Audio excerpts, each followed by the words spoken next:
Tsy mitsambitombo ny fitarainana mahakasika an'izay olona eo anivon'ny fananantan'izay raha ny tonga eny anivon'ny ministeran'ny raharaha sosialy sy ny ministeran'ny mponina eny. Raha manarivony izany tamin'ny taona 2024 dia efa mananika ny aman'alina izany amin'izao fotoana izao manazava ny anjara toeran'ny ministera ao anatin'ny raharaha tahaka ireny ary tompon'andraikitra avy eo anivon'ny ministeran'ny mponina.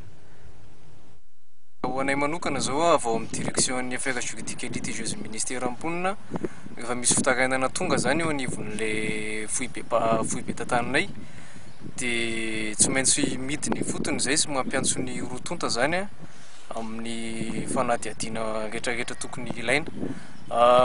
Io ny anisan'ny nampisy olana satria misy andrim-panjakana sasany mieritreritra hoe misy andraikitra mifanitsaka anatin'le izy. Nefa matetika rehefa tena mandeha le fanazavana tsy mifanitsaka le andraikitra satria ministera amponina rehefa manadiady eo amin'le lafiny ara-tsosialy voakasika ny tena iodonana sy ioam-panana zany. Satria matetika taratasy majinijinika, halatra majinijinika hita ety toerana ety no tena fototry ny olana matetika. Tany amin'ny 9 sy 10 tany raha nitsangana ny tetezamita manarivo ny olona tonga tao amin'ny ministera amponina nitondra fitarainana. Io moa tonga dia tonga le olona fa tsy nantsony ministera amponina.